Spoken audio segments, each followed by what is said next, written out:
ഇവര് കൊണ്ടുവന്ന് ഇടിപ്പിച്ച് നേരെ ഇറങ്ങി അവനെ അടിച്ച് അവന്റെ പുറത്തിട്ട് 2-3 ഇടിയിടിച്ച്.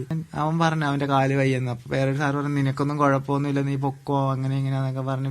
അപ്പോഴൊക്കെ വന്ന് ഇങ്ങനെ നോക്കിയിട്ട് കുഴപ്പമില്ല, നിങ്ങൾക്ക് കുഴപ്പമൊന്നുമില്ല, വീട്ടിൽ പൊക്കോ, നിങ്ങൾ കേസ് കൊടുക്കാനാണ് ഈ ഇങ്ങനെ കിടക്കണോന്ന് പറയുന്നതെന്നൊക്കെ ഡോക്ടർമാര്. എന്താണ് സംഭവിച്ചത്? അന്ന് ഞങ്ങള് ഹരിപ്പാട് അമ്പലത്തിൽ കച്ചവടം കഴിഞ്ഞ് തിരിച്ചു വരുന്ന വഴിയില് തോട്ടപ്പള്ളി പാലം കഴിഞ്ഞ് കുറച്ചുകൂടെ ഇങ്ങോട്ട് നീങ്ങി കഴിഞ്ഞപ്പോ പോലീസ് ജീപ്പ് വന്ന് ഞങ്ങളെ ഇടിപ്പിച്ച്. ഇവര് പറയുന്നത് ഞങ്ങള് പറഞ്ഞിട്ട് നിർത്താതെ പോയെന്നാ.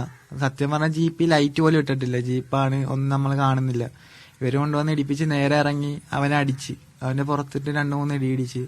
എന്നിട്ട് പിന്നെ എന്നെ ഫുള്ള് തപ്പി കയ്യിൽ നിന്ന് ഫോണും പൈസയൊക്കെ ഉണ്ടായിരുന്നു അവിടെ പണി കഴിഞ്ഞ് വന്ന.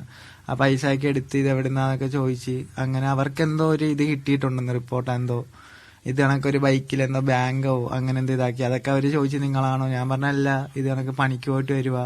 അങ്ങനെ പിന്നെ പറഞ്ഞത് പിന്നെ ഒരു സാറിനറിയാം, ഒരു സാറ് ഞങ്ങളോട് മര്യാദക്ക് സംസാരിച്ചു. ആ സാറ് ചോദിക്കുന്നുണ്ട് ഹോസ്പിറ്റലിൽ പോകണോ ഇങ്ങനെ എന്തെങ്കിലും ഉണ്ടോന്ന്. ബാക്കി എല്ലാ സാറന്മാരും നിനക്കൊന്നും കുഴപ്പമില്ല, നീയൊക്കെ പൊക്കെ അങ്ങനെ ഇതാക്കി. ഫസ്റ്റ് എനിക്ക് കാലിന് വേദന ഒന്നും അറിഞ്ഞില്ല, ഞാനപ്പോ പറഞ്ഞ കുഴപ്പമൊന്നും ഇല്ലെന്നാ. അത് കഴിഞ്ഞ് പിന്നെ എന്റെ പുറകെ ഇരുന്നവൻ അവൻ പറഞ്ഞു അവന്റെ കാല് വയ്യെന്ന്. അപ്പൊ വേറൊരു സാറ് പറഞ്ഞു നിനക്കൊന്നും കുഴപ്പമൊന്നുമില്ല, നീ പൊക്കോ അങ്ങനെ ഇങ്ങനെയാന്നൊക്കെ പറഞ്ഞു. പിന്നെ അവരങ്ങനെ വീഡിയോ എടുത്തായിരുന്നു. അതും അവര് ഹോസ്പിറ്റലിൽ പോകണമെന്ന് എന്റെ അടുത്തൊരു സാറ് ചോദിക്കുന്ന എന്താ വീഡിയോ എടുത്താ, അത് ഇപ്പൊ പറയുന്നുണ്ട്. പിന്നെ ഇവര് അതിന് ഇവിടെ ഞാൻ ഹോസ്പിറ്റലിൽ വന്നതിന് വാപ്പി വിളിച്ചായിരുന്നു, പോലീസായിരുന്നു, വാപ്പിക്ക് അറിയാന്നൊക്കെയാ. അവര് പറയുന്നത് ഇങ്ങനെ സംഭവിച്ചിട്ടൊന്നുമില്ല, ഇടിപ്പിച്ചിട്ടില്ലെന്നൊക്കെയാണ് അവര് പറയുന്നത്. പോലീസ് കൈ കാണിച്ച് നിർത്തിയില്ല എന്നാണ്. നിങ്ങളുടെ വാഹനത്തിന് കൈ കാണിച്ച് നിങ്ങളെ നിർത്തിയില്ല, അതുകൊണ്ടാണ് പിന്തുടർന്ന് നിങ്ങളെ പിടികൂടേണ്ടി വന്നതെന്നാണ് പോലീസ് പറയുന്നത്. പോലീസ് കൈ കാണിച്ച് അങ്ങനെയല്ല, അവര് റണ്ണിങ്ങിന്റെ ഇടയിൽ നിർത്താൻ പറഞ്ഞിട്ട് നിർത്തിയില്ലെന്ന്. അല്ലാണ്ട് അവരെവിടെ നിർത്തിയിട്ടിരിക്കും അങ്ങനെയൊന്നുമല്ല. അവരും ഞങ്ങളുടെ പുറകിൽ നിന്ന് എവിടുന്നാണ്ട് വരും, എവിടുന്നാന്ന് എനിക്ക് അറിഞ്ഞൂടാ, ഞാൻ കണ്ടുമില്ല ജീപ്പ് എവിടുന്നാ വരുന്നതെന്ന്. അങ്ങനെയായിരുന്നു സംഭവം. പരാതി നമ്മളിപ്പം അമ്പലപ്പുഴ സ്റ്റേഷനിലും അവിടെ അവിടെ 2 സ്ഥലത്തും കൊടുത്തിട്ടുണ്ട്. ഇപ്പൊ ആലപ്പുഴ SP ഓഫീസിൽ പോകുന്നുണ്ട്, കളക്ടറേറ്റിൽ കൊടുക്കുന്നുണ്ട്, മുഖ്യമന്ത്രിക്ക് കൊടുത്തിട്ടുണ്ട്. അത് നേരത്തെ ഇന്നലെ തന്നെ കൊടുത്ത്. പക്ഷെ ആശുപത്രിയിൽ നിന്ന് നമുക്ക് വളരെ മോശമായ ഒരു ഇതാണ് നമുക്കുണ്ടായത്.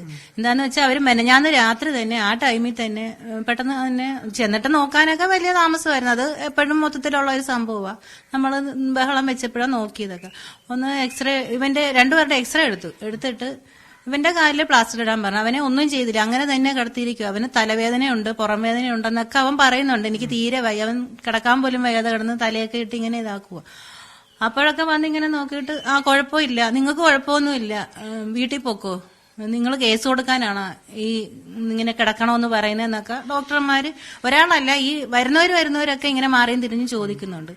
ഇവനെ ആണെങ്കിൽ അപ്പൊ തന്നെ പൊയ്ക്കോന്നും പറഞ്ഞ് ഗുളിക എഴുതി തന്ന് പൊയ്ക്കോന്ന് പറഞ്ഞു. അപ്പൊ നമ്മൾ പറഞ്ഞില്ല, എന്തായാലും അവനെയും കൂടെ വിടാതെ നമ്മൾ ഒന്നിച്ച് വന്നത്, നമ്മൾ അവരുടെ കാര്യം കൂടെ അറിഞ്ഞിട്ടേ പോകത്തുള്ളൂ എന്ന് പറഞ്ഞു കഴിഞ്ഞാൽ അവന് തലയ്ക്കും സ്കാൻ എടുത്ത്, വയറിനും സ്കാൻ എടുത്ത്. ഈ തലയുടെ സ്കാനിങ്ങിന്റെ ഫിലിം മാത്രമേ കിട്ടിയുള്ളൂ, റിപ്പോർട്ട് പോലും നമുക്ക് കിട്ടിയിട്ടില്ല. അതിനു മുമ്പേ ഇവര് പറയുന്നത് നിങ്ങൾക്ക് കുഴപ്പമൊന്നുമില്ല, പൊയ്ക്കോ, എന്തിനാ കിടക്കുന്നത്. പോലീസിന്റെ ഭാഗത്ത് നിന്ന് ഡിസ്ചാർജ് ചെയ്യാൻ സമ്മർദ്ദം ഉണ്ടായിരുന്നു. നമുക്ക് അങ്ങനെയാണ് തോന്നുന്നത്. എന്ന് വെച്ചാൽ അവിടെ ഹെഡ് പോസ്റ്റിൽ നിന്ന് വന്ന് നമ്മളോട് സംസാരിക്കുന്നുണ്ട്, അവരാരോടൊക്കെയോ ഫോൺ ചെയ്യുന്നുണ്ട്, ഇങ്ങോട്ട് ഫോൺ വരുന്നുണ്ട്. അപ്പൊ അതിന്റെയൊക്കെ അടിസ്ഥാനത്തിലാണ് ഇങ്ങനെ പറയുന്നത് നമുക്ക് വ്യക്തമായിട്ട് മനസ്സിലാകും. അങ്ങനെ പിന്നെ അപ്പുറത്ത് നമ്മുടെ ഒബ്സർവേഷനിലോട്ട് കിടക്കെന്ന് പറഞ്ഞ് അങ്ങനെ കിടന്നിട്ട് രാവിലെ തന്നെ 3 ഡോക്ടർമാർ വന്നിട്ട് അപ്പോഴും നമ്മളോട് പറഞ്ഞു ഇന്നലെ നിങ്ങൾ പോകാൻ പറഞ്ഞല്ലേ, എന്തിനാ കിടക്കുന്നത് എന്ന് ചോദിച്ചപ്പോ പറഞ്ഞു നമുക്കിങ്ങനെ കുറച്ച് കാര്യങ്ങളുണ്ട്, അതൊക്കെ ഇതാക്കിയിട്ട് പോകാം, എന്താന്ന് വെച്ചാൽ തീരുമാനിച്ചിട്ട് പറയുന്നു പറഞ്ഞ് അവരങ്ങ് പോയി. കുറച്ച് കഴിഞ്ഞ് ഞാൻ വീട്ടിലോട്ട് വന്നു, ഇവന്റെ ഇതൊക്കെ എടുക്കാൻ, ഡ്രസ്സ് മാറാൻ എടുക്കാനൊക്കെ എന്ന് പറഞ്ഞു വന്നപ്പം എന്റെ സഹോദരനെ ഇരുത്തിയിട്ടാ വന്നത്. അപ്പൊ അവൻ വിളിച്ചിട്ട് പറഞ്ഞു മെയിൻ ഡോക്ടർ വന്നു. അപ്പൊ ആ ഡോക്ടറും ചോദിച്ചു ഇങ്ങനെയാണ്, എന്തിനാണ് ഇവിടെ കിടക്കുന്നത്, വീട്ടിൽ പോയിക്കോ, പിന്നെ വേറെ പേഷ്യന്റ് വരുമ്പോൾ നമുക്കിവിടെ സ്ഥലമില്ല എന്ന് പറഞ്ഞ് നിങ്ങളുടെ സൗകര്യത്തിനാണ് നിൽക്കുന്നതെന്നൊക്കെ ചോദിച്ചെന്നും പറഞ്ഞു. അങ്ങനെ അവൻ വിളിച്ചിട്ട് പറഞ്ഞു പെട്ടെന്ന് വാ, നമുക്ക് വീട്ടിൽ പോകാന്ന് പറഞ്ഞു. അങ്ങനെ ചെന്നിട്ടാണ് നമ്മൾ ഇങ്ങോട്ട് കൊണ്ടുവന്നത്. മറ്റേ കൊച്ചിനാണെങ്കിൽ അവന് മരുന്നിനൊക്കെ അലർജിയൊക്കെ ഉള്ളതാണ്. അതിന് ആ ട്രിപ്പ് മാത്രമേ ഇട്ടുള്ളൂ. ആ മെനഞ്ഞാന്ന് ഉച്ചയ്ക്ക് അതെന്തെങ്കിലും ഫുഡ് കഴിച്ചിട്ടുണ്ടെങ്കിൽ കഴിച്ചിട്ടുണ്ട്, കൊടുക്കണ്ടെന്ന് ഇവർ പറയുകയും ചെയ്തു. സ്കാനിങ്ങിന്റെ ഇതൊക്കെ വന്നിട്ട് കൊടുത്താൽ മതി. ഇപ്പൊ രാവിലെ 9 മണിയൊക്കെ ആയപ്പോൾ റിസൾട്ട് കിട്ടി കാണിച്ചപ്പോൾ പറഞ്ഞു അതിനകത്ത് നിങ്ങൾ പറയുന്ന പോലുള്ള കുഴപ്പമൊന്നുമില്ല, ഇച്ചിരി വെള്ളം കൊടുത്ത് നോക്ക്, എന്നിട്ട് ഛർദ്ദിക്കുവാണെങ്കിൽ നോക്കിയിട്ട് നമുക്ക് ഫുഡ് കൊടുക്കാം. ആ വെള്ളം കൊടുത്തിട്ട് ഛർദ്ദിച്ച് അങ്ങനെ നമ്മുടെ വന്ന് ചോദിക്കുമല്ലോ, സാധാരണ അങ്ങനെയാ ഡോക്ടർമാർ വന്ന് ചോദിക്കും, ഫുഡ് കൊടുത്താ വെള്ളം കൊടുത്താ എന്തെങ്കിലും ബുദ്ധിമുട്ട്. അതൊന്നും തിരക്കിയതുമില്ല. പിന്നെ ഞങ്ങൾ ഇങ്ങോട്ട് വന്നതിന് ശേഷമാന്ന് പറഞ്ഞു അവരുടെക്കലും വന്നിട്ട് പറഞ്ഞ് പോയിക്കോ വീട്ടിൽ പോയിക്കോ കുഴപ്പമൊന്നുമില്ല. അപ്പൊ അതിനു മുമ്പേ തന്നെ ഇവന് ഈ കാലുവേദന, ഇവന്റെ പ്ലാസ്റ്റർ ഇട്ടിട്ട് അവന്റെ ഒന്നും ചെയ്തില്ല. അപ്പൊ ഞങ്ങൾ 2-3 പ്രാവശ്യം നിന്നിട്ട് പറഞ്ഞു, ഡോക്ടറെ അവന് വേദനയുണ്ട്, കാലിന്റെ വയറാണെങ്കിൽ നല്ല നീരുണ്ട്, നമുക്ക് കാണുമ്പോഴേ അറിയാം നീര് വെച്ചിട്ട്. അത് എക്സ്റേയിലൊന്നും കുഴപ്പമൊന്നും ഇല്ല. പിന്നെ ലിഗ്മെന്റിന്റെ ഇതാണെന്ന് അറിയണമെങ്കിൽ ആദ്യം 3 ദിവസം പ്ലാസ്റ്റർ ഇടണം, എന്നിട്ട് വേദനയില്ലെങ്കിൽ MRI എടുത്ത് നോക്കണം എന്നൊക്കെ അവിടെ ഇരുന്നൊരു ഡോക്ടർ പറഞ്ഞു.